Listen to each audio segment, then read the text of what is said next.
time, I'm calling to meeting now this special agency funding meeting of the Maine Township Board. I think the first thing we'll do is stand to say pledge of allegiance. I pledge allegiance to the United States of America and to the republic for which it stands, one nation, under God, indivisible, with liberty and justice for all. Thank you all. May I have a roll call? Sure. Supervisor Diamond. Here. Trustee Jones. Here. Trustee Corbett. Here. Trustee Mali. Here. Administrator Brennan. Here. And Department Head Scalzo. Here. Lion. Here. And Trustee. Here. Trustee Monica's not here, but I imagine if he comes in, you will know the time and if he's arrived. You might come. Okay. All right. The first thing on our agenda, as always, or at least we always have this somewhere on our agenda, is public participation. Do we have any requests for public participation? Members of the public? All right. Okay. Hearing none, we'll move on to our first presentation tonight of one of the agencies, which is seeking funding from Maine Township, and this is Miracle House. Do we have a representative from Miracle House here? All right, fine.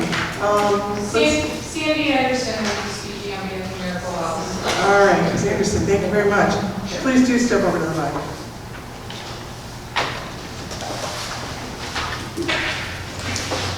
Hi, I'm Sandy Anderson. I'm the president of Miracle House.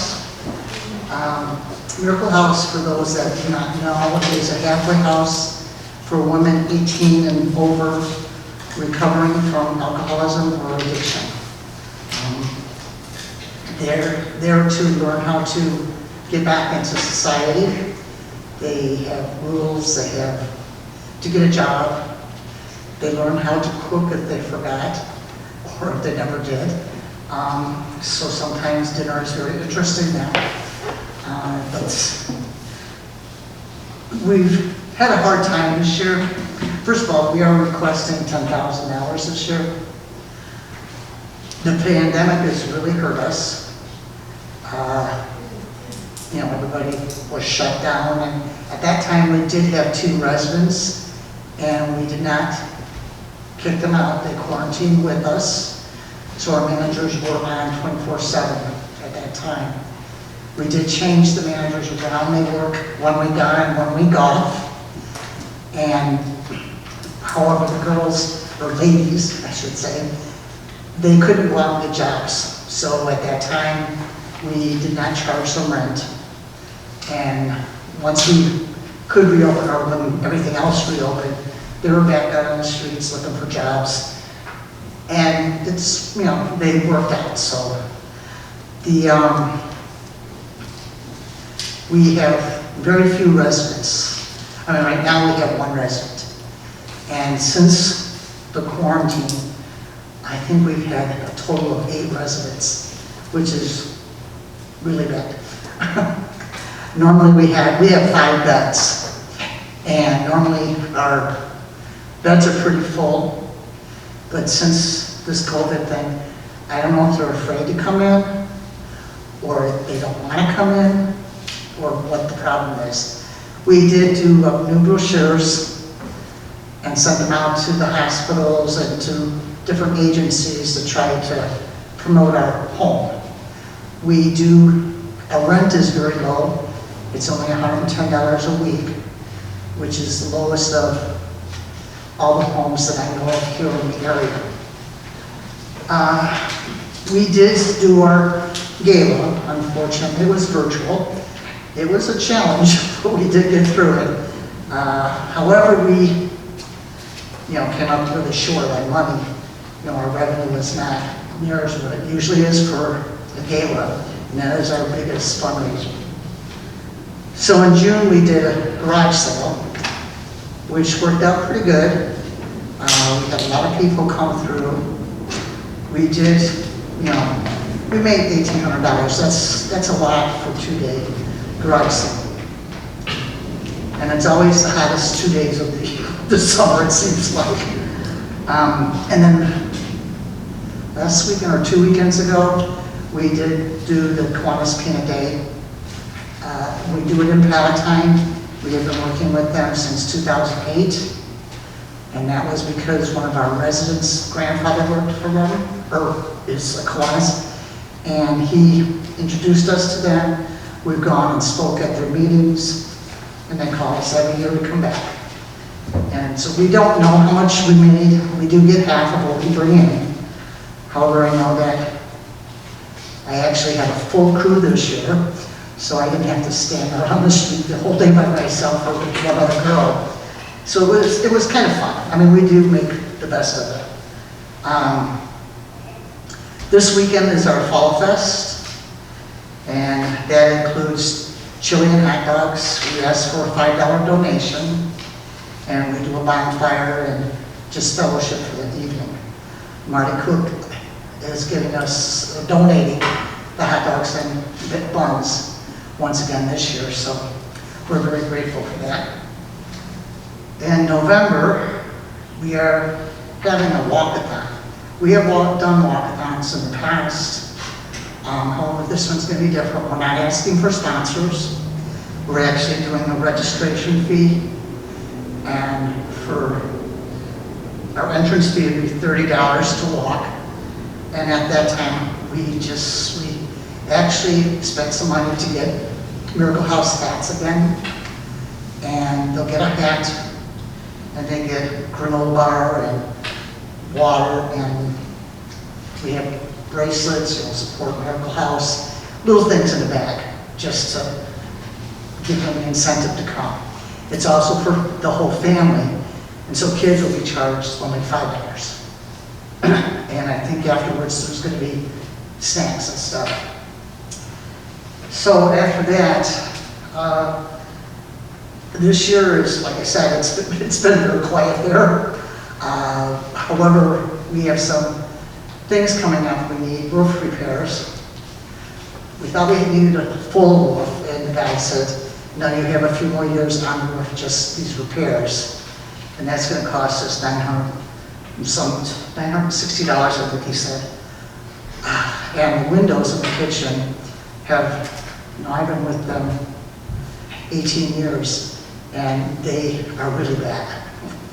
And to hopefully cut down on some of our, heating and air conditioning costs, we really need to replace them. They're old wooden windows. 3 of them do not even open, and the ones that we can open are the crank out. So when you want to close them, we either have to have somebody go outside on a ladder and push them in, or take down the screens and everything and pull them in. So I think it's time. We had to get a new stove because it finally just died this time. And they said there's no use. The guy said the parts aren't even available anymore for our old stove. So we had to get that. What else is coming up? We had to have trees trimmed. We got the Maine trees trimmed that were overtaking part of our driveway. And the first people came and kind of ripped us off. They came and they just pulled off the ends, like what they did, I don't know, because then instead of the fir or the pines sticking out, we had sticks hitting the girls or the meeting goers in the face. So we finally got somebody to come back and do the right thing, because those people disappeared. That charged us $300 for that. And he said, I could have done it myself if you wanted to pay me $300. But anyways, we're trying our best. We're not ready to, give it up, give in or anything. We still want it to stay the same. It's a very homey place. We have a nice garden. We have volunteers come in every year and they plant vegetables for us and some flowers. And one resident or an ex-resident, she comes every week and weeds us just because she likes to, which is, I'm grateful for, even though that's what a resident could be doing, but we're not going to say anything about that. Ms. Anderson, we just have a couple of minutes left. Did you want to allow the board members to ask any questions? Absolutely. No? All right, I'll turn to the board members now and find out if you do have some questions. The only question I have is just on the form. It says your 2022 request is $25,000, but I thought you had said $10,000. Oh, I thought it was changed to 10,000. Okay, now it says 25, but we can make a note, so I just wanted to make sure. Originally, we were kind of advised to do 25,000, but I'm like, why? Okay, no, And when it's I okay. did some of the estimates, or got some Sure. estimates from people, I just thought 10,000 is sufficient. I just want to make sure I heard you correctly, so. All right, Jim? I have one question, or two questions. One is, that I know you mentioned you need roof repairs and kitchen windows. With the funding that we're giving you, would that be going towards the windows and the roof, or is it going to? It'll still go, part of it will go to the roof and whatever, but the rest of it will still go to, help with our administration costs and, the household costs. Okay. And then the other one was, it says, does your organization participate in cooperative programs with any community businesses? Please explain. And yes is marked and no is marked. And then it says Sam's Club Buterra. So is it yes or no? Well, we shop at the displays, companies like Aldi's, Buterra, and most of it is at Sam's, especially in bulk, our bulk items. Yeah. And so yes, I don't know why it's both, but must not have been paying too much attention Oh, okay. when I did So that. it's yes, and you work with Sam's Club and Buterra? Yes. At all? Okay. Okay, thank you. Any other board member questions? Any questions from members? Did you say you had currently one resident, Yes, currently we just have one resident. and are they a township resident? Yes, yeah. Okay. And have you had a period of time where you have no residents? I'm sorry? Have you had a period of time where you have had no residents? It's been a long time since we had no residents. I think during the pandemic, we went through 1 week where there was no resident. Okay. But still that, our managers still have to be at the house to do the administration stuff, answer the phones, and just make sure everything's safe there. And then when meetings start up again, of course, they have to be there to open up for the meetings and everything. Okay. And then I have one other question. Do you get women who are homeless or women that are off the streets? Yes, Okay, so how do you determine if they're a township resident or not? they tell us where they have lived or where their family is, and that's where we take it from. Okay, okay, thank you. Other questions? So your address is 510 East Oakton, Yes, what town? the Splins. Okay. Yeah, I do have one question.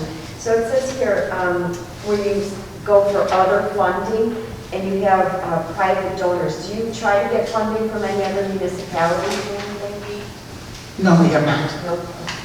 Not that I know of anyways. I mean, I have not personally. We used to have funding from the McCaskies, but we no longer get that funding, which, that's too bad. We're sorry we don't get that funding because that was, $100,000 a year, but we do have donors that, right now, like we're having for our Fall Fest, one of our board members is giving tickets to the Bears game. And we had some guys say, well, I want $500 worth. It's like, wow, that's a lot to us. So, we try to do things that way, and every once in a while, the different meetings in the area that support Miracle House will send over a check like every month. It's normally like $100, maybe $200. So that's where some of our money comes from. All right, then, unless there are any questions, thank you very much. Thank you. You're welcome. You're coming to talk to us this evening. All right, who's next on our agenda that is here?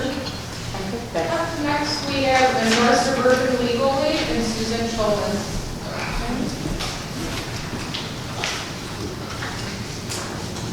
Ms. Shulman, we ask you to confine your remarks to 10 minutes and then leave 5 minutes for questions. Okay? Sure, that sounds great. So I am Susan Schulman. I am the Executive Director of the North Suburban Legal Aid Clinic. Our mission is to provide accessible, quality, pro bono legal services in the areas of immigration, domestic violence, and housing to give those in need of access to justice the opportunity to live productive and secure lives. We help those who are at 250% or below the poverty guidelines, which is approximately $66,250 for a family of 4. However, we have no income requirements for survivors of domestic violence. We speak English, Spanish, Polish, Korean, and we also use language lines should we have a client who speaks a language that we do not have access to. I want to start by sharing a story of how we helped a resident of Maine Township. And what's great about this story, I love this story because it touches this client. We were able to help all 3 of our practice areas. The client was referred to us from the YWCA in Evanston after working with their legal advocates to obtain an emergency order of protection. The client's husband had a history of emotional, physical, and financial abuse. The client also was an immigrant and had temporary protective status since 2014. We worked with the YWCA in Evanston, and we also worked with the North Shore and Arab American Family Services for case management, translation services. We then represented the client in her plenary order of protection and succeeded in obtaining a plenary order of protection for the client. She was then referred to our immigration for potential relief. Initially, we thought that there was one potential relief for her because we thought her husband was a lawful permanent resident. Turned out he lied. So we looked a little bit further and found out that she qualified for a different kind of immigration relief. And so we're in the process of gathering those documents and working with her to apply for that immigration relief. In the meantime, we have a social worker on staff that has been working with her to coordinate services. At one point, she did not have tremendous financial resources and was considering not moving forward with her divorce, but we were able to coordinate resources and encourage her to continue forward with that. We also ended up working with her with our housing department because she fell behind on rent, and we had to negotiate with her landlord so that she could stay in her home.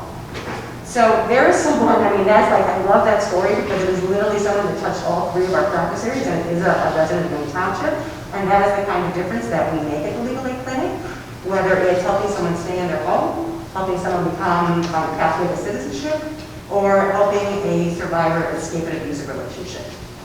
I'm very happy to report that our numbers this year for Maine Township, we had 80 clients and 87 cases.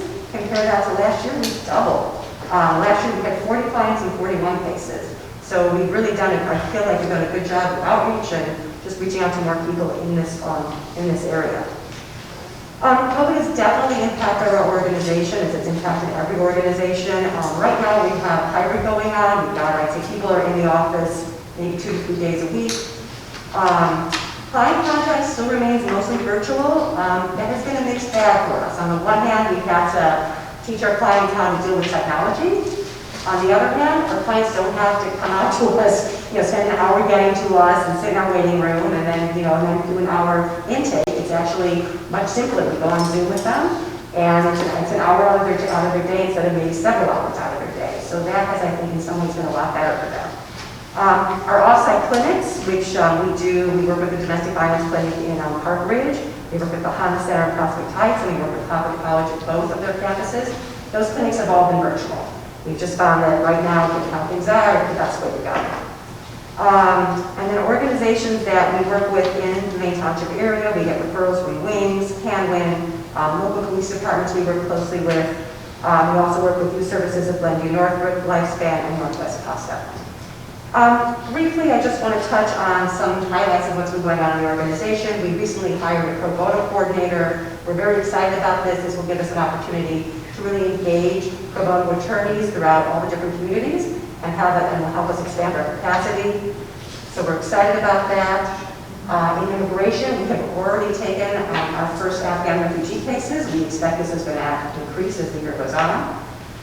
In domestic violence, one thing that we noticed over the last year, our clients were trapped in COVID lockdown with their abuser. How do we reach out to these people? How do we touch them? So we came up with some really creative ideas. One thing we did was we developed a website called Banana Bread. It looks like you're reading about a banana bread recipe, but if you go below the fold, there's all sorts of information about domestic violence. Another thing we did was we developed a survivor's guide, which we have given out to anybody who wants them. Third, this is probably, I think, I'm very proud of this one. Once a month, we do cooking demonstrations on Zoom, and it looks like it's a cooking demonstration, but if you're a survivor, you can go into the chat and anonymously chat with an attorney at our organization, and they can provide you with legal advice about your situation. So this, and we have gotten clients that way, and it's been a really, really wonderful way to reach out. Finally, in housing, the eviction moratorium was lifted on October 3rd. We expect to see the impact of that over the next few weeks, and we expect our cases to go up. And that is a summary of our organization. I look forward to your questions. I'd like to ask you, what is your total service area? What area do you? So that's a great question. So we serve all of Lake County and North Suburban Cook County. Yes. Do your lawyers volunteer, or are they? So we have staff attorneys. I mean, we don't have 22 attorneys, but we're a staff of 22. We have, I think, 12 attorneys. But we also have volunteer attorneys as well. Okay.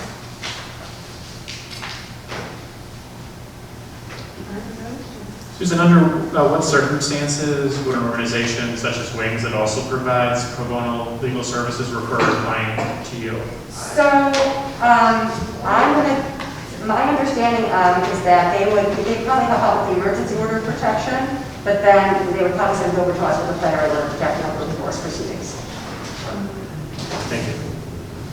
When they have emergency order of protection, so do you give them the residence to stay, or do you have any hostel for the domestic violence women? I'm so sorry, can you repeat your question if you weren't in So you said they have emergency order of protection. So when they have emergency order of protection, so do you provide them the residence where they stay?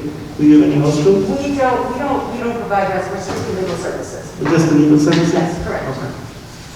We certainly partner with those organizations and make your vote with those organizations. Thanks. Other questions? I have a quick question. Do you make the Maine Township residents a priority due to our funding? I'm not trying to understand the question. So the Maine Township residents, so in other words, if we didn't fund you, would Maine Township residents not take priority in being seen, or? Oh my gosh, you would never want to turn anyone away. I don't ever want to say that. Okay. But, please fund us anyway. How about that? There. I just wanted to clarify, if I were to refer someone to you and they didn't have the funds to get to you, they can start the whole process virtual now? We are doing it, so I think you're asking me if that we're doing our intake virtual, which we are. Okay. Yes. Okay, thanks. Yeah. Thank you very much. Thank you so much. And I'm going to say, so what is the next name on the list? And who do we have there? Up next, we have District 63 Education Foundation, Standard Learning and Relevant Job Speaking.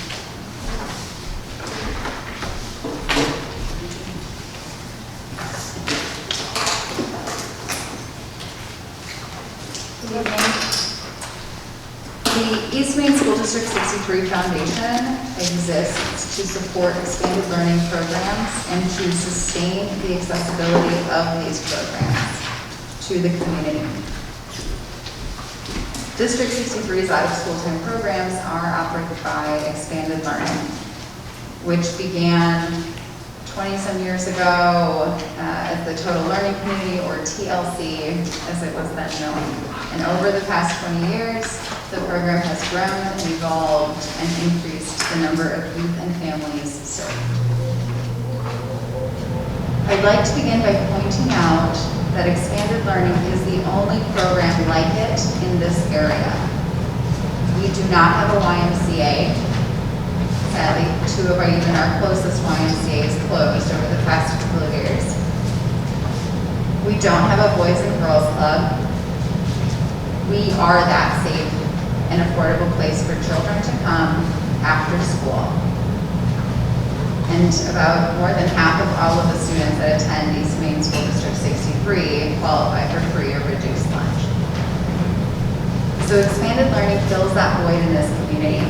We are the safe space where youth in grades K through 8 can come after school and know that they can have a snack, be in a nurturing environment, have a place to do their homework, learn new things, and make new friends. We all know the importance of out-of-school time programs and the lasting impact they have on the lives of youth and their families. The programs we offer to families include after school and before school, childcare programs when schools are dismissed early, or our schools out days, or parent-teacher conferences, or teacher institute days. We have school break camps for winter and spring and have added this Thanksgiving camp this year. We also have intramural soccer in the spring and the fall, a basketball league in the winter, open gym throughout the school year, and a summer camp program. Our programs aren't simply babysitting. They're intentionally designed to promote learning and social emotional growth. Maine Township funding helps us to keep our fees affordable, provide scholarships to those who are eligible, keep our open gym program running. In the packet, you can see that I highlighted the cost of open gym, running 4 days a week over the course of the school year. Historically speaking, Maine Township used to have a teen drop-in program, which then TLC was asked to take over and expanded, and it has now since evolved into the Expanded Learning Open Gym program, which serves youth in grades 6 through 12 in the township and is held at Gemini Middle School. Our programs continue to grow, and we continue to increase the number of township residents that are positively impacted. And I ask that you vote to increase our funding to continue and support this growth. Last year, when all of the schools were closed, all the students were learning remotely, we were working with the students, helping them with their remote learning, providing that childcare for those families that could not do that. And what we saw this summer alone was an increase of 30% in unique campers served. So in prior years, we've served 130. This year, we've served 175. 11 of those children were designated as McKinney-Vento children or homeless. And 44% of our participants last year received some sort of scholarship. So funding from the township goes directly into funding these experiences for the youth that live here. This type of program is not available to everyone. But with funding like yours, we can sure make it more accessible to those who need it and benefit from it most. Thank you. I'm open to your questions. And question, you said it's not available to everyone. I mean, it's not available to everyone in the sense of not everyone can afford it. Not everyone can have the luxury of after-school programs and summer camps and things like that. Okay, But our programs are accessible and affordable. what about, is it free to everyone? All the parents? Not free. No, so No. some do pay to go, is that right? Yes. Right, Yes. and how do you decide who is entitled to send their children at no charge? Those students who are qualified as McKinney-Vento. So students who the district designates as homeless students. What was the term? McKinney-Vento. What? McKinney-Vento. It's the term that the state, the Illinois Board of Education uses as to designate homeless students. MC. Oh, okay. Yeah, if you look on the back Okay. sheet, it's on the very back page, it has a sliding scale. If you look down at the very bottom, it says full scholarship. Oh, And then it says, I never heard that expression. Right. Thank you. So there's no charge for homeless students. Correct. What about the other students? Is there a sliding scale? There's a sliding fee scale you'll see in the application that has a tier 1 is the full fee, and then tier 2 would be the for reduced lunch, which is designated by the district, and tier 3 would be the students qualify for a fee waiver, which further reduces. And if a family does require more assistance than that, they apply for a scholarship beyond that, and then eligibility is determined based on their income and their financial situation. Other members of the board have questions? I have a question. Your total budget is 45,000, is that right? Yes. And you're asking us to pay 40,000, right? Yes. That's your request? Okay, is there a reason why so much of your budget is you're asking from our township? Is there a reason for that, or this is what you're asking for? That's just what we're It's a asking big for. chunk of your budget. I just wonder Yes. if you want to speak to that a little bit. That is our ask. Historically, we've received $100,000 at some point, and so it's decreased over the years, but Okay, I can't hear you. Please speak up. sure. Yeah, That's okay. Historically, we've received upwards of $100,000, and over the course of the last many years, the funding has decreased.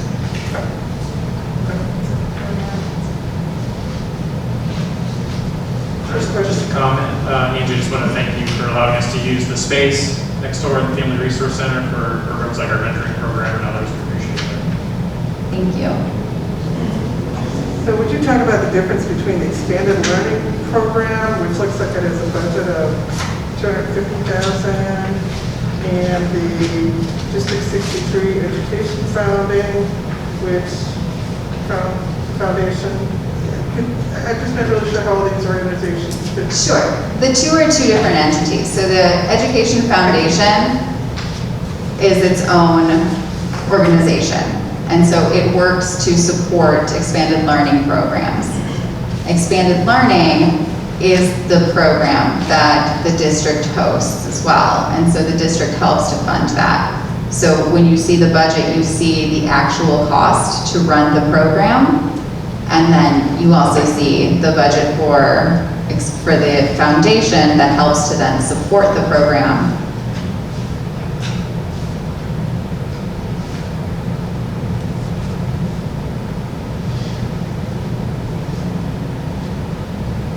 Okay, because when I see the budget, it says you're getting from the Education Foundation about $27,000. So I'm just wondering, where does this $45,000 fit in that you were just talking about? Well, that would be the ask. So we're asking for $40,000. Oh, but you say here that your budget is $45,000. Correct. So The all funding, your budget will be, is that what you're saying? yes, the bulk of our revenue would be from the township.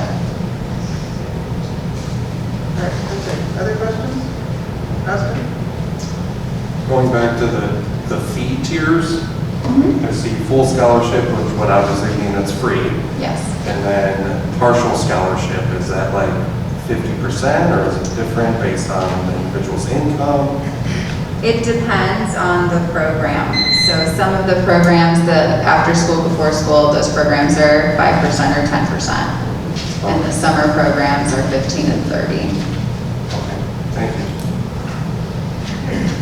Unless there's any other questions, thank you very much. Thank you for your time. Information, Ms. Schwab. Who is our next presenter? Up next, we have Avenues to Independence, and we'll have Jason Clark and Shauna Egan.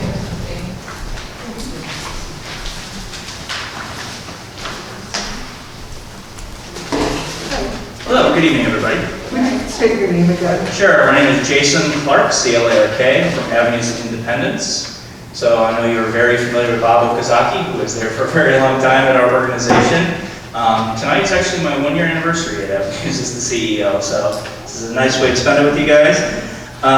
First of all, I want to thank you guys for all your support of Avenues throughout the years. Was looking through the documentation and actually saw that you guys have supported us since 1985, which is just fantastic. So again, thank you for those contributions. Also want to thank you for the COVID supplemental money that you guys had spent throughout the year. So it's obviously was a difficult year this past year. So I want to really just thank you for helping us out during this very difficult time.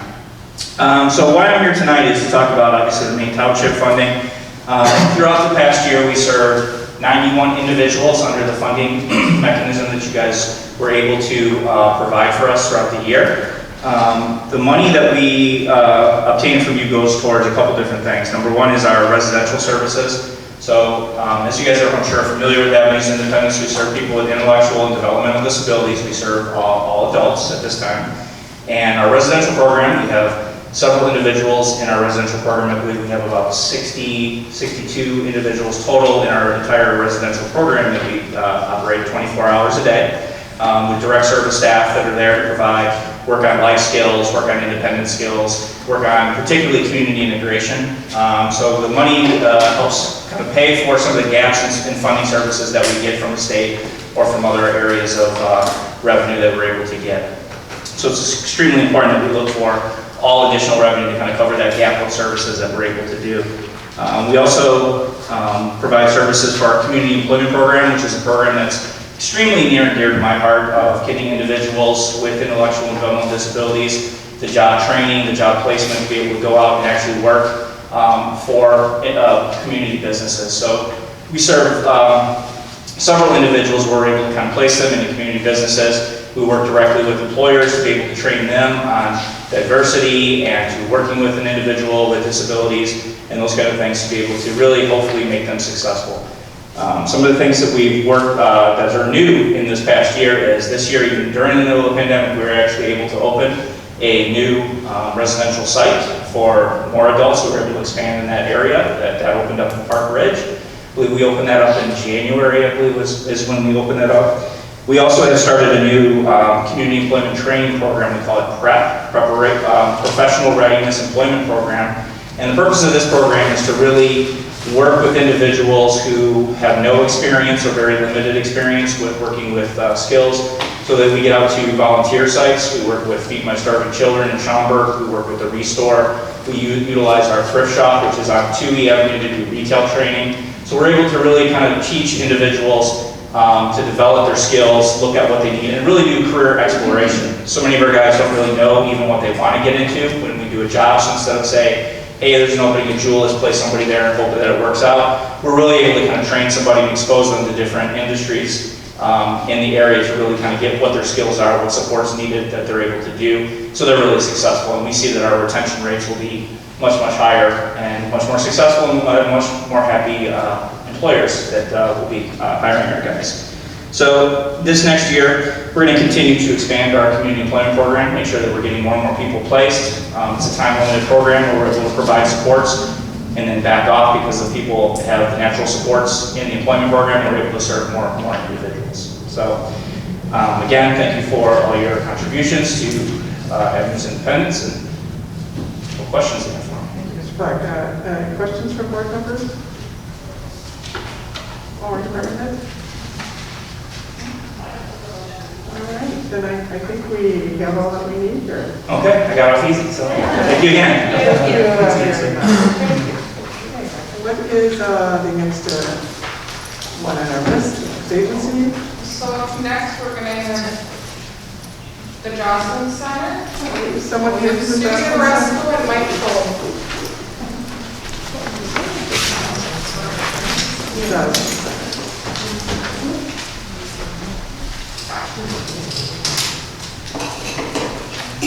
Would you state your names again, please? I'm Susan Resco, and this is Michael Scholl. We're with the Joslin Center. What's Michael Clarkson? Scholl. Thank you. So thank you for having us both tonight. It is a real honor for me personally to be here. I've been at the Joslin Center for 6 years, and I think it was my first week that I was at the Joslin Center when Richard was doing the site visit, and the main center had just closed, and Richard said, so do you think you bring psychiatry services to Maine Township in person, and, you know, I just had been there a week. And then so I said, well, let me see, and then as I started looking into it, I realized how very difficult it is to provide psychiatric services, especially in Illinois, because Illinois is on the bottom quartile of all 50 states for Medicaid to Medicare spend ratios. So it is one of the worst funded states to try to provide this. But I thought about it and it just kind of stuck with me, and so here we are 6 years later. I went back to Richard and I said, let's talk about this. Let's figure out how we can do this. And I think it's been a very productive partnership on both of our ends. So for those of you who are not familiar with the Joslin Center, we've been in existence for 70 years. We are an outpatient community mental health center. So like Mainstay, we provide therapy services, but we provide a whole wraparound of services. So psychiatry, for those people who need medication. So the difference between therapy and psychiatry is an MD, a doctor that will prescribe medication. We provide case management. This year we started an intensive outpatient program for adolescents, and that's a program for kids that need more than once a week therapy. The goal is to keep them out of the hospital. We have a similar program for young kids ages 8 to 12 in the summer, which we call Camp Mika. And then we offer a couple of free programs. One is called the Living Room, which is an alternative to the ER for people experiencing mental health crisis, and a drop-in center for people who are feeling very isolated or want a social connection and are wanting to have a structured social engagement. So as I said, we've been around for 70 years. In the beginning and to this day, our mission is to provide services to low-income individuals and those who don't have any other options. And as I said earlier, in Illinois, it's difficult to find this type of care.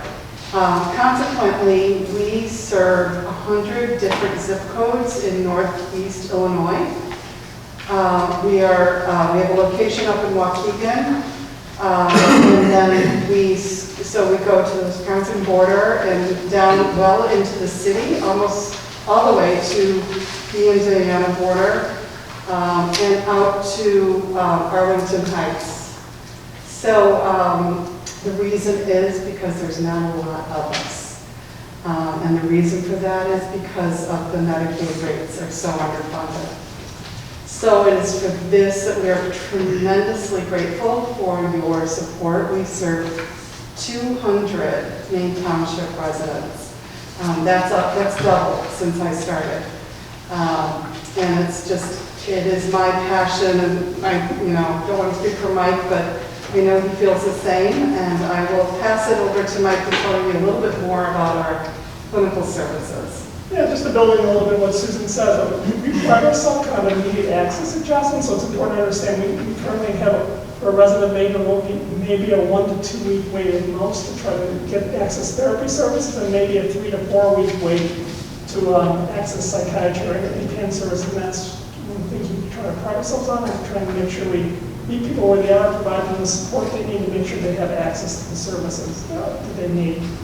Like Susan said, when we first started working on it today, we only had 7 therapists at the time when we started in Maine. We now have approximately about 70 therapists. So we've expanded the broad range of clinicians to be available to residents. I think we had 1.5 practitioners at Northfield for psychiatry, and now we have 7.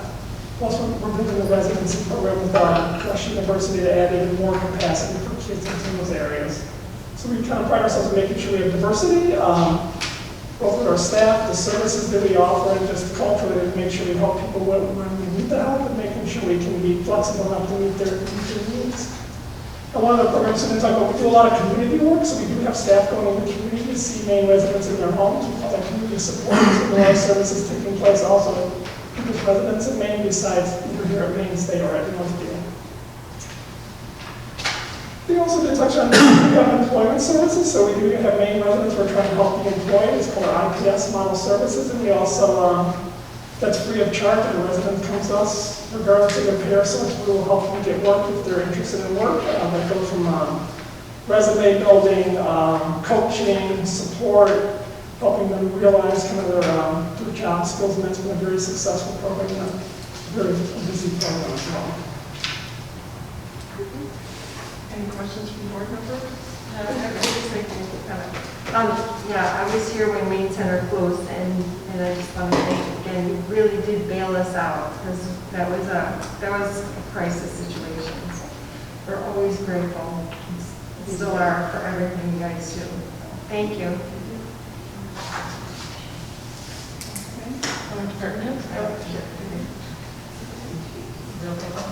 Sure. Okay, your budget's 13 million? Your budget's about 13 million? Yes. I'm sorry, okay, is that up or down from last year? Quite a bit. Okay. Okay, is that just more funding from, or? No, it's primarily through client growth, and we do bill Medicaid, Medicare. There is some in addition to funding, but most of it is client growth. Okay. And then you said that you had 7 therapists last year, and now you have 17? Oh, no, we started in 2016. Oh. Started the project, we had 7 total therapists Okay. in house, and now we have over 70 with a whole diverse background, skill set, expressive therapies. And so how many were hired this past year? How many therapists? I'm gonna, 30? Great. Wow, okay, that's great. I mean, we should also talk to just in general, I didn't mention this. 2 years ago, we would maybe get 64 inquiries a month at Jocelyn. This is the overall. Last year, we got 240 inquiries a month. Now we're getting 800 inquiries a month in terms of that. So we have 25 new clients a day coming to Jocelyn for services, including Maine and other townships. But there's been a quadrupling in the last 2 years because of the pandemic and other things of people needing help and not having a lot of Medicaid resources for the underserved. Go ahead. You touched upon the living room, which was kind of groundbreaking when you first started that. Can you explain it a little bit more, because that's a really interesting concept. Yes, it's a peer-to-peer model, so it's very valuable. Someone with life experience is helping someone else who has a psychiatric crisis, and that's why I can describe it. It's kind of non-traditional in the sense you're not going through a traditional assessment and being a practitioner. It's really a peer-to-peer model, and evidence shows that those models help people stay engaged, not kind of out of hospice experience, because they're meeting with a peer who's gone through. They get some training and certification, but they're meeting a peer who's had lived experience, and they're engaging folks with lived experience, especially for folks with serious mental illness. That's shown to be highly effective. Because sometimes they're hesitant or reluctant to traditional services or traditional therapy, or don't feel like they identify. So we have peers there 9 to 7, 4 days a week, and 9 to 5 on Friday, and 9 to 2 on Saturday. Seeing 13, 15 new consumers a day, we're struggling, but trying to have a place where we can go so they just don't have to be looking for the help that they need. So they can just drop in. You can stay 10 minutes, 2 hours, really a formal assessment, we just have to identify who you are. It's that kind of model or that kind of living room of saying, you're just casually coming in and out. You know, like to access someone easily without going through basically a lot of red tape. Right, instead of going to the emergency room. Correct, you're not having to go through a whole process or wait. You just say, come on in, we're welcoming you, just come in and talk to one of our peers. You can do that, the residents here are doing, you can do that via Zoom currently and in person. So wherever we meet more people a little bit distantly from Zoom, we can't logistically get there, because it's physically located in Northfield. Can I ask one more question real quick? I know Richard wants to talk. So I know when we brought on Melissa Frick, it was mainly so Maine Township residents obviously were closer here to the building, and now I think she's doing everything virtually because of COVID, and the truth of the matter is that they can call in, from their home, so it doesn't really matter if she's here or if she's at Jocelyn Center. Is she seeing most of her other clients virtually, or all of them virtually? So we're, in the last couple months since COVID, right now we're transitioning some clients back. I'd say Melissa probably sees 20% of her clients in person. probably 80% virtually, so currently, that mix is changing a little bit as COVID gets better, so it's just the comfortability of folks doing that.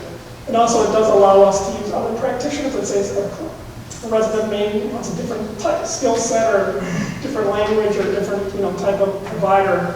It does allow us on Zoom to access that provider because that provider physically couldn't get here. Thank you.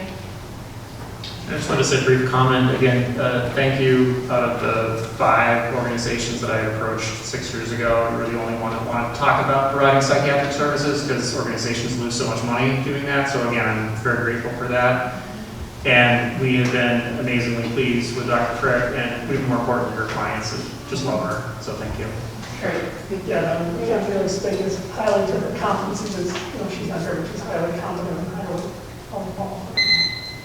Jim, did you have a question? Just have a real quick, very quick question. Page 7 of your materials says that Jocelyn partners with, you name a bunch of villages and some townships that you partner with to ensure that low-income residents have access to quality therapy, psychiatric services, and case management. We're not listed there. There's no difference between how you help us with that, is there? No, I think that was just highlighting the others besides. Gotcha. Okay, thank you. We're in there too. We help low-income people as well. Yeah. We partner. Highlighting it. All right. Reference to writing to other people. Okay, thanks. All right. Thanks. Thank you very much. Thank you. Thank you. Thank you. Thank you. Okay, our next. Up next, we have Glenford, and we have Kim Berenberg presenting.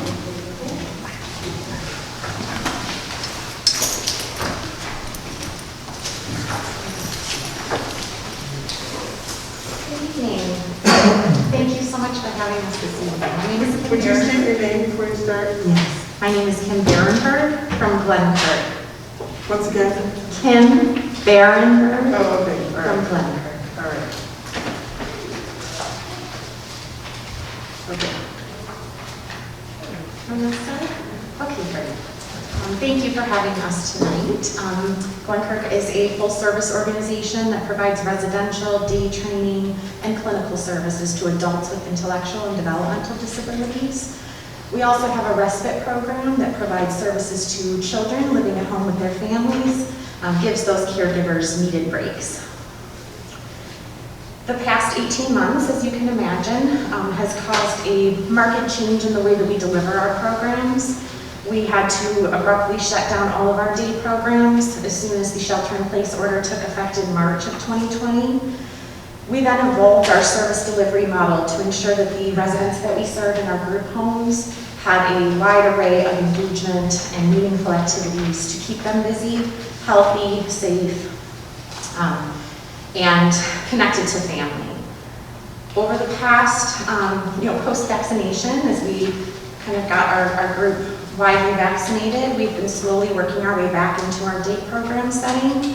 And that's one of the biggest challenges that we're facing right now is we do have a DSP workforce crisis. It is very difficult to retain qualified staff members.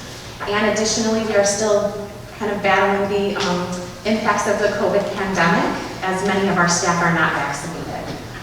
As we move into day program setting then, as we reopen, we've been quite careful with several mitigation efforts in place to limit group size, cohort our staff and individuals together to reduce the risk of exposure. But we are continuing to have a hybrid model of program delivery where some days our individuals stay home and engage with virtual programming and curriculum-based activities, and other days they come out to the day site, which they've been very pleased to get back out, see some friends, spend some time engaging in activities in the day program. Additionally, we have 12 individuals that are competitively employed in the community. We provide them job coaching supports to ensure that they can obtain and maintain community employment. And we also have group employment with partnerships with area businesses. For example, the Northbrook Park District operates the ice arena. We run the cafe, they sit their concession stands there. That employs 8 individuals with disabilities on a rotating basis. They have a job coach and typically 3 to 4 individuals that will go and run the concession stand. So that is set to reopen mid-October. On the residential side, We have a newly renovated home in Northbrook. We are preparing to welcome 6 new residents into this program, pending the hiring of staff members to work within that home setting. Our respite program serves individuals throughout the north and northwest suburbs. Like I had mentioned, we currently have 62 families enrolled in our respite program.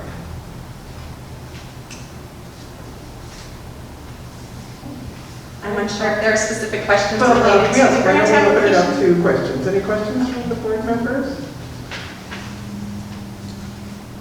Or from department heads? Do you offer any sort of like transportation effort to get somebody, say, from here to you? Absolutely. We maintain a fleet of vehicles. Some of those have been provided through the Illinois Department of Transportation grants. Others we have purchased on our own. We have over 30 vans and heavy-duty or light-duty passenger vans accessible. So we take responsibility for getting everyone to both their community employment as well as their day program. Within our group homes, each house has a designated van, sometimes 2, to ensure that individuals can get out to recreation programs, go out into the community, do grocery shopping.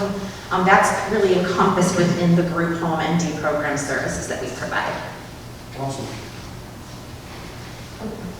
In your resident homes, do you have any township residents that you know of that are using the resident homes?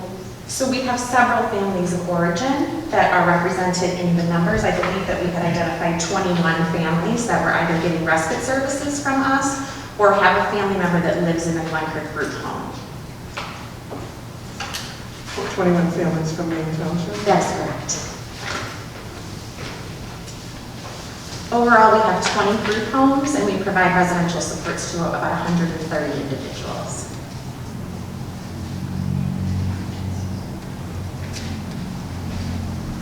Questions from you? Okay, all right. Here's that we're good for. Thank you very much. Okay. That's Berenberg. Thank you. Thank you so much. Thank you. Thank you. All right, next on our agenda.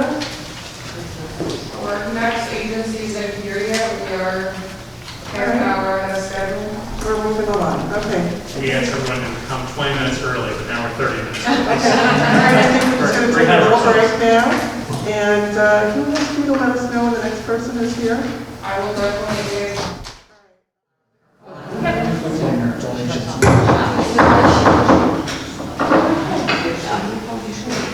We'll resume our meeting now and move on to our next applicant. Would you like to announce it right now? Of course, up next we have Maine Township Association of Special Recreation, and presenting is Tricia Brango.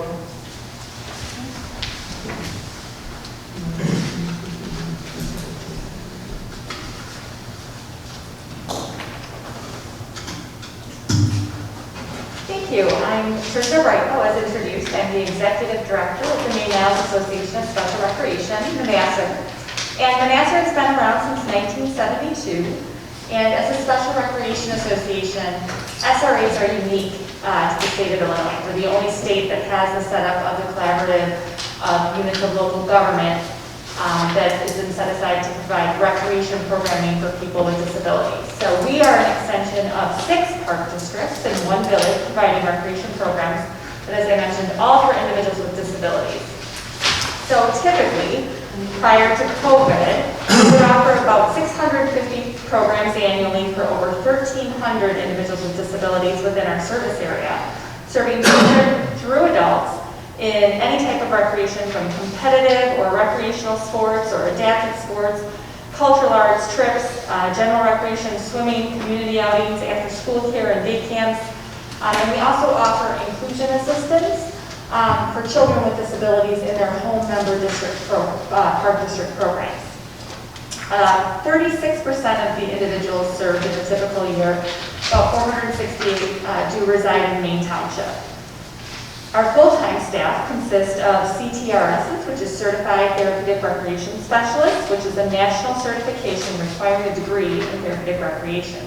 I want to go through a few of the benefits we offer. There are many, but we provide those individuals with disabilities opportunities to access to beneficial programming that they may not otherwise have or that are more difficult for them to enjoy because of different barriers they may face. So recreation on the surface is of course fun and inherently is its own benefit, but it does provide so many benefits and is enriching to each individual who gets to experience it.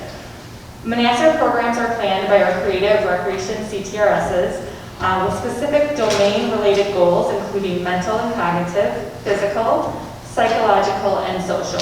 So with those domains in mind and planning around those goals, throughout our community therapeutic recreation programming, our participants are able to participate as part of their community, creating a sense of belonging, feel included and establish friendships, and which can lead to fighting loneliness and depression, which is often common in individuals with disabilities or without social outlets, which we do provide. The ability to work on gross and fine motor skills and learn new skills, improve communication and social skills, work on individual goals and lifelong learning, and improve self-confidence. And in addition to the goals we're providing to our participants, we're also offering a valuable service to the families who can enjoy a time of respite and a break, when they're providing a lot of care, knowing their children or even adult children are involved in a meaningful and safe activity with Manassas and its staff. Our recreation staff are continually coming up with new creative programs, and one programming idea we're implementing starting in January is an action club, and that is a part of Kiwanis, and it is specifically for adults with disabilities, and we're doing that in conjunction with the Harvard Kiwanis starting early next year. And then in addition, our goals for 2021 and especially going into 2022 are working on outreach and collaboration with outside agencies as well. I want to talk a little bit about our COVID adaptations as everybody's had to adjust. So when we were shut down in March of 2020, we were unable to offer our in-person programming, obviously, but within 2 weeks, our staff switched to virtual or online programming for free, that we offered for free, and then eventually very low cost. We started with just 11 programs happening on Zoom in March, but then by June, we were up to 44 programs a week. During summer of 2020, we slowly started introducing in-person programs, again, just a few sprinkled in. We're back to maybe 40% of the number, and even when we're past all this, we anticipate we're going to stay online forever because we're able to reach more participants who have difficulty getting to our programs. A few costs and challenges associated with us. So we are similar to park districts in the services we provide, but we're providing even more structured and more supervision, and especially when you're talking about the adults we serve or older adults. So our programs require very close staff-to-participant ratios, often 1 staff to 2 participants or even 1-to-1. So if you picture like your park district and you take a fitness class, you might have 1 instructor leading a spin class with 15 people in it. We might have a fitness class that has an instructor and then 7 assistants helping all those participants. Transportation is also a challenge for our participants, having access to get to our programs, so we also offer transportation to a lot of them. We have a fleet of 7 accessible vehicles, so that is a large cost for us as well. So with the transportation and staffing costs we face, our program fees rarely cover the cost of the actual program. We do keep them affordable. And then of course with unfunded mandates, especially most recently and most prevalently the minimum wage increase each year. Those are rising costs we face. So we have applied and asked for a grant for scholarships. And although we keep our fees comparable or lower than park district programs, there's still a great need for scholarships for our participants to be able to benefit from our programs. Families that have an individual with a severe disability often are restricted in the amount that they can work due to the amount of care that child may need or their family member needs. They often have additional therapy and medical bills they face, and that can significantly affect any little discretionary income they may have. So as program fees rise, which will continue to happen with minimum wage, scholarship requests will increase as well. We do award partial scholarships typically to anybody who requests it as long as they meet our requirements. We do review on a case-by-case basis, and it's based on anyone who's at 150 to 250% of the poverty line. In 2019, and I'm giving 2019 information as our last kind of normal year, we had 46 Maine Township individuals receive a total of 207 scholarships totaling nearly $12,000. And again, about 30% of our scholarships go to Maine Township residents. And even during COVID, when we were online only and had free programs running, we used scholarship dollars to actually provide jetpacks for internet access, as well as iPads to individuals who did not have the technological resources to access our online programming. So I'm talking about the needs for our programs and the benefits of our services, but I'd like to leave you with just a couple quotes from some of our families from last summer, from 2020. First, the virtual programs offered by Manassas are without a doubt the highlights of Megan's life during the COVID crisis. It's challenging for all of us to observe the socially distancing protocols, but it's especially challenging for people with special needs. Megan is not able to attend her usual day program. Although she's quiet, she's very social, and thanks to Manassas, she's able to participate in activities and interact with her community of people. She would be really isolated without the programs offered by Manassas. And the second family said, we are so glad to have the virtual programs for Laura. She checks the emails as soon as she wakes up. She loves seeing the staff and all her friends she can't hang out with in person. And it keeps her busy and not just sitting around. Thanks for all you do. Manassas is very grateful for your time and your consideration for the scholarship funding you have requested. Thank you. We may have a few questions. Yes, I had some questions on the funding. It's kind of confusing to me. It's, your budget says that, that these park districts contribute money or they get money from the program? They contribute. So I see. we are an extension of them, and that is, they have access to levy for funds through a special tax through property taxes by being part of an SRA. Okay. And so 1.3 million comes from municipalities. Are those the same municipalities Yes. that are? The park districts. Des Plaines, Lincolnwood, Warrenville, Niles, Park Ridge. Yep. So, okay, and I'm looking at the description of your services, and it says recreation, but there's something in there that describes exactly what you guys do. Where is that? I think somewhere. You know what that is? Usually there's a paragraph describing. Okay. No. How would you describe the services? How it is, we provide recreation and programming is the basis of what For we all do. children or just? Children through adults, all ages. Thank you. And we also provide inclusion services as well. So somebody registers for Beyond the Bell at a Park Ridge school and they have a disability, and maybe they can't successfully participate on their own. We can help provide assistance, whether that's an aid or additional training for the park district, or tools or different things we provide for them. Recreational programs for children in general. And adults. And adults. This all is ages. for disabled children. Disabled individuals, all ages. Very good. Individuals with disabilities, yes. Okay. With disability. But they limited to disabled, not all. Okay. Right, special needs, children and adults. Okay, thank you. Other questions from board members or department heads?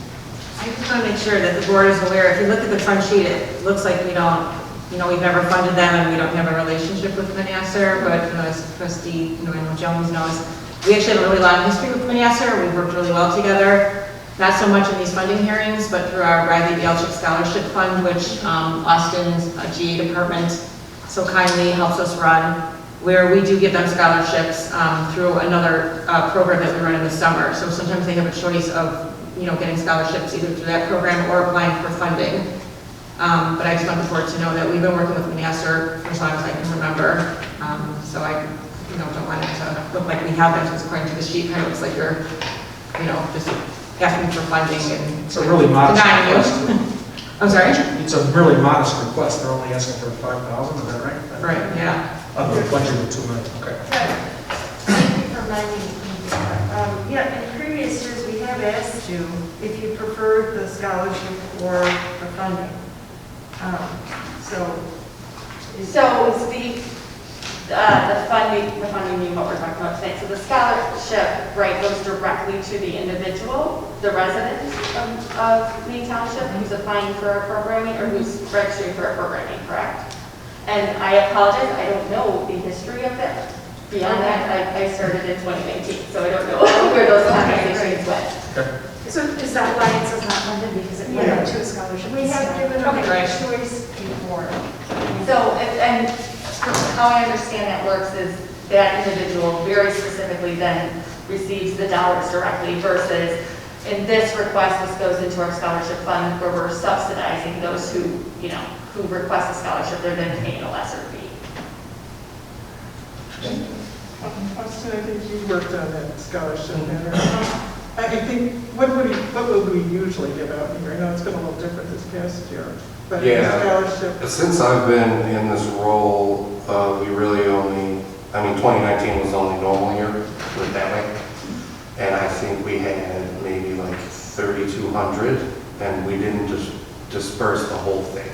I think they actually listed here how much money.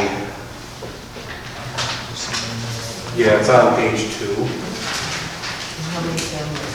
How many families and how much money was awarded. That's actually one of these came across my desk today. So we've never funded, like you just said, we did give money in the past, in 1998, it looks like 1999. And in terms of us like directly funding them, I'm not sure, but through our scholarship fund program where we will help families get their children into Manassar.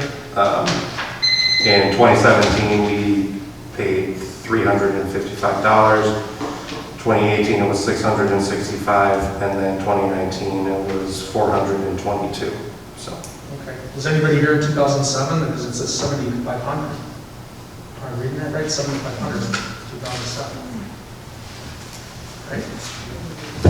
That was through funding. Right, that was through funding. It's funding. 98 to 2007. It says allocation. That's all I know. Okay, that's what it says, allocation. Any other questions? Okay, all right, thank you. Thank you very much. Appreciate your next, what's the next on our agenda here? Up next, we have Children's Advocacy Center, and you have Mark Carr presenting.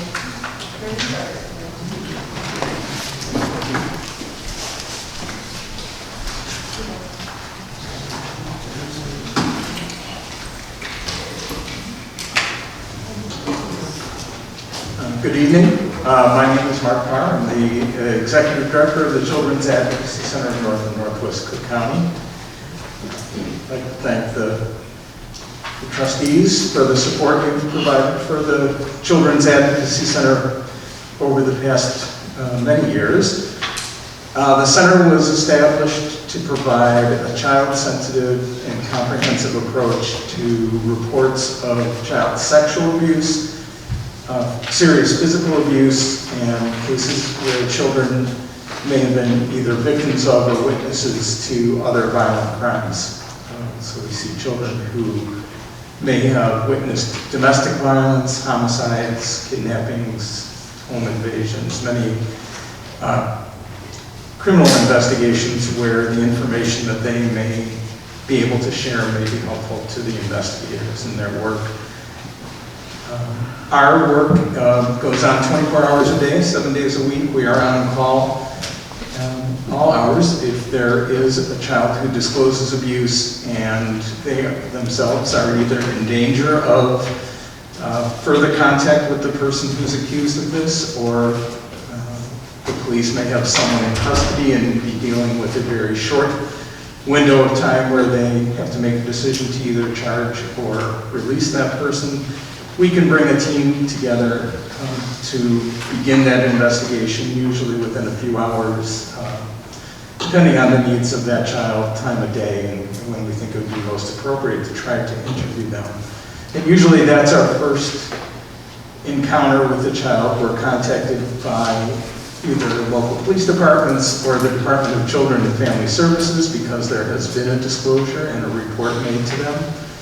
Rather than have all those different professionals talking to the child, we work collaboratively as a team to minimize that, so the child will only be interviewed once.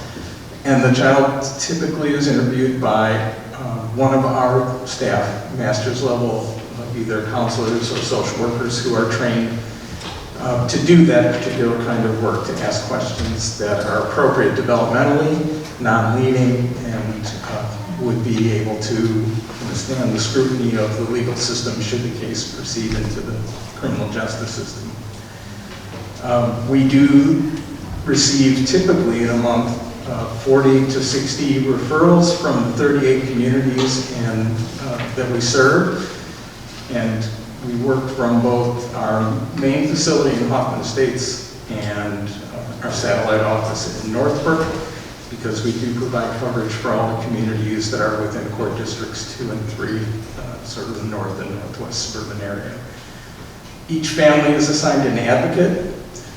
So not only do we have the interviewer, but an advocate who works with each family to provide crisis intervention, help accompany them through the court process as a support person for them, that person helps them get linked with other necessary services, so specialized medical services that we work closely with Advocate Children's Hospital, just on the street here, and specialized therapy services as well.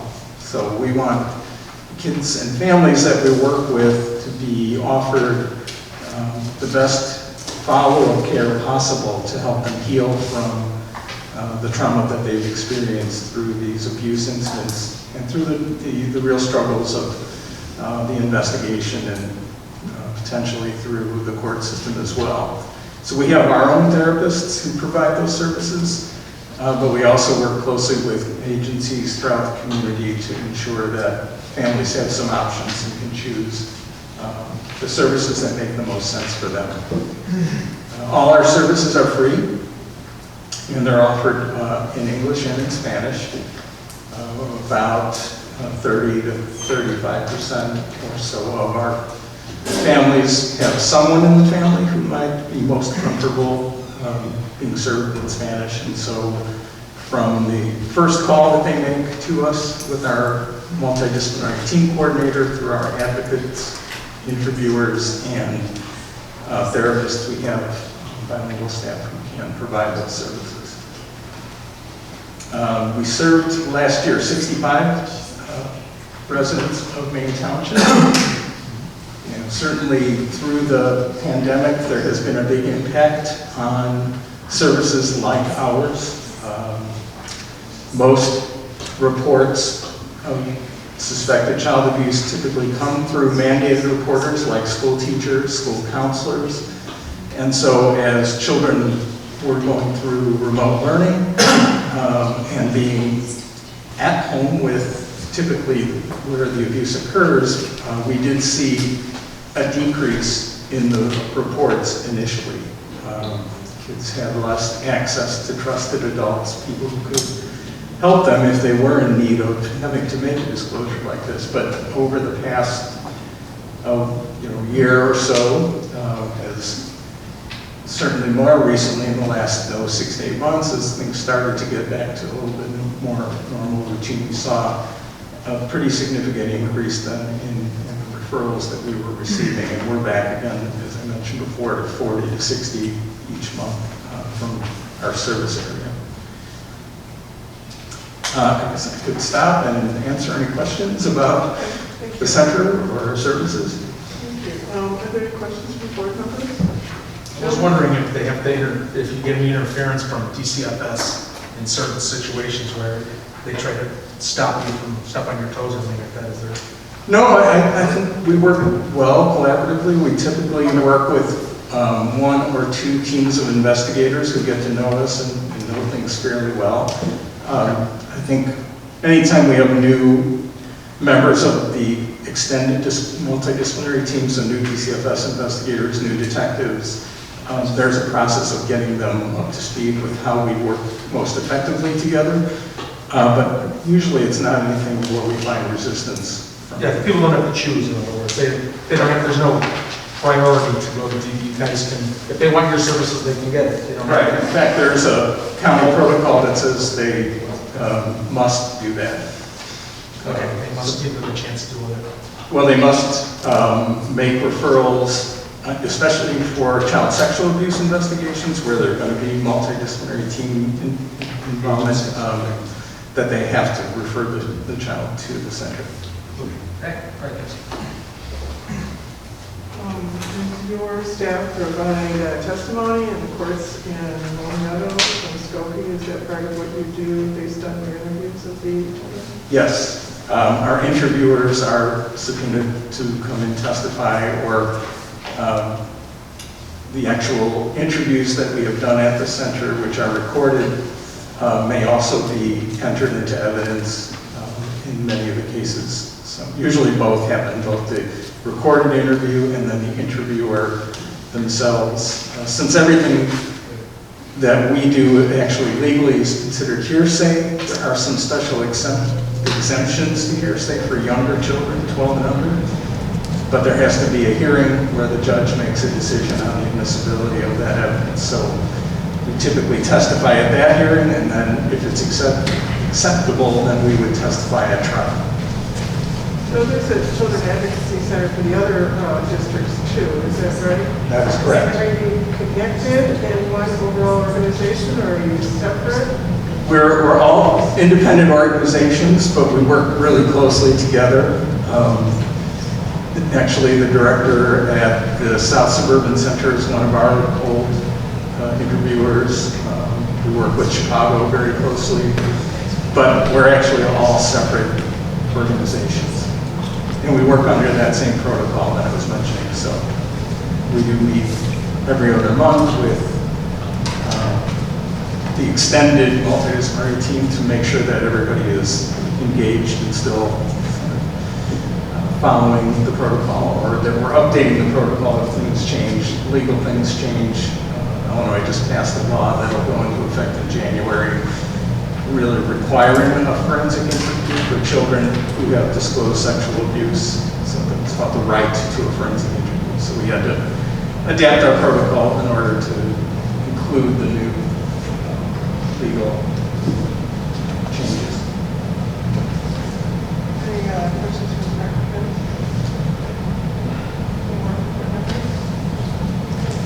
Thank you very much. Thank you. Presentation. Thank you.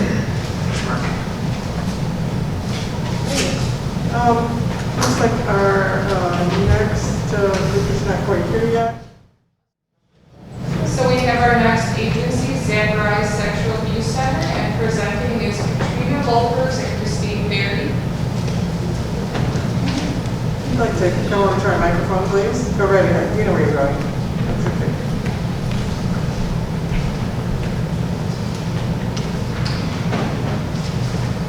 Hello, I'm Katrina Volkers. I'm the grant manager for the Zacharias Center.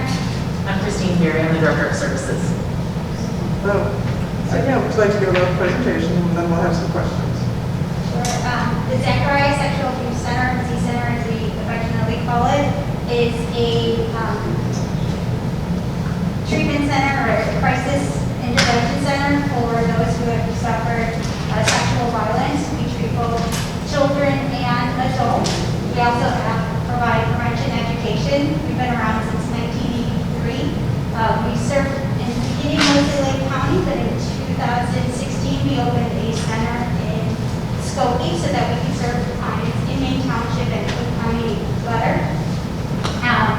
We provide services such as counseling for those who are in immediate need of trauma intervention, advocacy, both medical and legal advocacy for survivors, and prevention education for all grades pre-K through college. We also provide professional training for first responders, nurses, and others. Yeah, pretty much any type of professional development. You could think of any, like lawyers, medical professionals, first responders, law enforcement, anyone that has any kind of contact with survivors or non-offending loved ones. That's really our main focus. So if you look at our mission statement, we not only want to work with survivors, but we want to prevent sexual violence from ever taking place. And so although we definitely work to make sure that our counseling services are the best of the best, we also work really hard to provide prevention education so that no matter what grade level, capacity level you have access to prevention education that will keep this from spreading. When we originally started our podcast back in January, which is a new service that we offer, along with our blogs that we provide weekly and free. When we started our podcast, we titled it 73 Seconds, because every 73 seconds, someone in the United States is sexually violated. When we got to April, I believe, the statistic changed, and it's now every 68 seconds. So really, our goal is to reverse that number because it continues to happen. So expansion of our services is critical at this point to keep those numbers from increasing. During the past year, we have seen an increase in numbers. For instance, in Maine Township, all of fiscal year 2021, we served 8 clients with direct services, direct counseling services. This year, in fiscal year 2022, which only began on July 1st, we've already seen 6 clients who need direct counseling services. We also have had calls into our 24-hour hotline. Last year we had 5 calls. This year we've already had 1. Last year we did outreach services, the prevention education that we were referring to earlier. So because this fiscal year is still new and we're still dealing with COVID, some of those have been reduced, though we are looking to expand. Our Skokie office has offered opportunities, learning opportunities, such as an event at the Skokie Library. We do host events in our building when we can, or outside of our building if the weather allows, so that we can spread the information and provide resources to survivors and their families, and to those who are not survivors but who would benefit from prevention education. One thing that's really important to speak on is the fact that coming in January, we will be providing comprehensive sexual education. This will be voluntary. This is not something that's going to be in schools that we provide right now for prevention education. The prevention education we provide right now is more along the lines of body boundaries, consent, what does that mean, safe people in your life, those types of concepts. When it comes to what we will be providing is really an in-depth anatomy, physiology, expanding knowledge base of sexual education to those who want it. This is basically to reduce the lack of knowledge that is out there about sexual health and reproductive rights and things like that. So it's just really important that we share that with the community as well, because there are a lot of behaviors such as grooming that take place over many years, and if people have much more, if kids have knowledge about what this looks like, they can tell other people in their lives. One important thing to note is that all of our services are free to the subscriber, free to the non-offending significant others, parents or guardians. Our prevention education programs are also free, so that we can spread this outreach. We do rely solely on the generosity of others like Maine Township, so that we can provide these services and continue to expand these services to those that need it. Great, thank you. I'll turn it over to questions now. Any board members have any questions? Where you at in Skokie? Where is it in Skokie? I'm not sure what the address is. Dexter, 4232 Dexter Street. Sorry, I always say my in because of that's my landmark. Do you ladies know which other townships provide funding? It says 31,000 other townships. Would that be, do you know what the other townships that are involved other than? Wakanda, New Trier, we just received one from Wakanda this week, New Trier Township. Yes, the Elah Townships, we received, our funding also comes from like the Illinois IHASA and other government agencies as well. So I think I missed something. Your address listed here is in Gurnee, Illinois, but what's in Dempster? So we do have 2 locations. Okay. The one on Dempster is our Skokie office. We provide services there as well. Our main address, though, is the Gurnee location. Well, the Dempster Street address would serve Maine Township people. Correct. Yes. Okay. And that one's been open since 2016, February of 2016. Okay, thanks.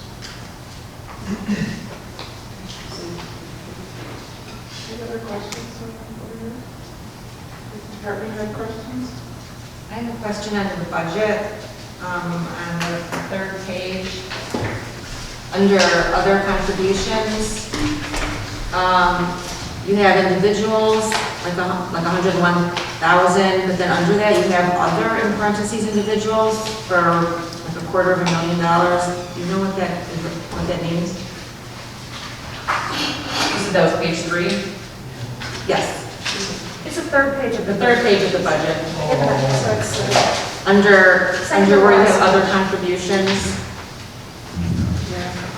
It's in parentheses. It's in parentheses. Do you know, what is that reference to? So we have 2 programs that we have Survivor Superheroes program. It's an online monthly donation. I think it's referenced in here as well. A monthly donation that individuals can give instead of reaching out to them yearly. It's something that we started in 2021 since we are at the beginning of the year, since we haven't been able to do in-person donations. We also have gift grants. We used to have this program called the Aunts and Uncles program where people would give to us yearly. And then we also do a mailing each year.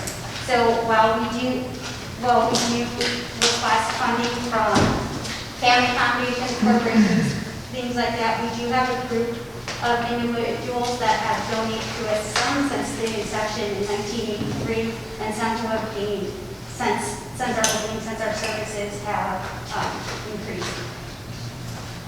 I think one important thing to note about the superhero program is that we recognize that nowadays people do giving differently. So the younger generations want to give in a different way. They may not have the amount to just give in like this large donation. So the superhero program allows people to change something in their life so that they are able to donate to us. And it's anywhere from $5 up to whatever they want it to be every month. Thank you. Looks like there is a list of townships too, I missed it, so thank you for, on that budget list, the list of townships are on there. Unless there's any other questions, so I thank you very much. We appreciate the presentation. Thank you.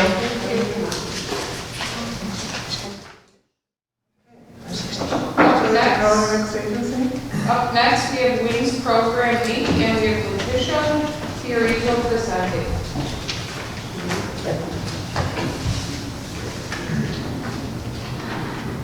should I read my last one? Just leave it as it is. But speaking to the microphone. Okay, I want to make sure. I didn't practice with my mask. Good evening, everyone. She said, Veronica's mentioned, my name is Letitia Fiorito, and I'm the Government Relations Manager with Wings. And for over 30, as you probably already know, but for over 36 years, Wings has been serving the Township of Maine, Cook County, and the greater state of Illinois through our mission of providing housing, integrated services, education, and advocacy to end domestic violence. But unfortunately, that's not where we're at tonight. So, over this past year, Wings provided over 720 Illinois residents with over 68,000 nights of shelter. Of those 720 clients, 21 of them were Maine Township residents, who we served across 4 separate programs, which were emergency shelter, transitional housing, permanent supportive housing, and counseling, which totaled to over 4,523 nights of shelter and over 190 hours of counseling. Over this past year, Wings, as an agency, hit many milestones. We provided our 1 millionth night of shelter. And while I'd like to be excited about that, I would rather just be telling you that we were closing shop tomorrow, just because we achieved our goal. However, that is also not where we're at tonight. Through this year, Wings was able to pilot 2 separate programs. The first is a mentoring program, which was called Survivor Lifeline, which matches graduates of Wings program through current survivor or current victims that are going through the program. Because despite how trained and how educated our staff are, no one truly can provide the services emotionally and supportively to a victim, aside from someone who's walked in those shoes. Additionally, and so that is a pilot program that we are doing with 50 clients. That began in the spring, and I do not have numbers as of today, but I look forward to sharing those with you. Additionally, Wings piloted 2 separate programs, which we are about to expand on, which is through the Rapid Rehousing Program. We began with a project in the city of Chicago with 10 units, or with 50 units in the city of Chicago, which is now expanded to 100, and then 10 that are in Cook County. And this Rapid Rehousing Program allows Wings to continue to meet clients where they are at financially, because we do have the transitional housing, the emergency shelter, and the permanent supportive housing, all which are inclusive of the supportive services that go with that. Rapid rehousing is exactly that. It's just an expedited service for those who may not need as long of services as someone who can go through transitional, which will oversee 2 years. Wings is requesting a modest increase from $7,600 award last year to $9,000 this year. And with that increase and continued support from Maine Township, we will continue to be able to provide the support and shelter that your clients, unfortunately, and your township residents are seeking. Over this past year, or over this past weekend, I had the opportunity to meet a young man named Jacob, and I'm able to use his name at this time. We have the signed release. But I met a young man named Jacob who was brave enough to encourage his mom to come into service. And he did that at the ripe age of 13. And so his mom was in an abusive relationship, which started off just emotionally and financially abusive, which of course turned physical, where he finally was able to convince his mom to come into service, where they received their emergency shelter stay of 90 days. They've stayed with us through 2 years of the transitional housing. His mom is now exited successfully, meaning graduated from Wings program, and she's successfully employed. They have their own permanent home, and he is now enjoying, and in person enjoying, his 3rd year of high school on the football team. This is just one example of Wings success stories, and unfortunately, and I say it because it is a double-edged sword, we have way too many more stories to tell you. But with that, I just want to close and be brief. I know that Wings has been receiving Maine Township support for more than almost 20 years, and we're sincerely grateful for that. And we look forward to continuing our partnership, and I'm happy to engage in any questions. Okay, thank you. Board members, any questions? And you run the recycle shop up here, don't you? Yes, ma'am. Yes, we have 4 resale stores now. How many resale stores do you have? 4. We have the one in the city of Chicago, and then we have 3 in the northwest suburbs. The resale stores, just because you brought it up, are able to obviously not only provide additional financial support to the agency, but they also provide the support of housing, goods, and furniture and clothing to all of the clients. Anytime a client comes in, whether they're coming in or they're graduating out, they are given a gift card towards the resale store so that they can make sure that when they do receive that new apartment or they go into the next home, that they can be proud and have means to provide their family. All right. Any further questions? I'll just say thank you very much for your presentation. Yes, the address is the PO Box. Do you have any physical address in Belleville? Yes, the address is in Rolling Meadows. It's 5104 Tollview Drive, Rolling Meadows, 6008. And as I mentioned to Blanca, I did forward, but I will resend, maybe it got lost in spam, the new audit, so that you have that as part of our packet as well. Thank you for your time. Thank you. Thank you. That is our last presentation for this evening. Yeah, sorry. So, we will adjourn to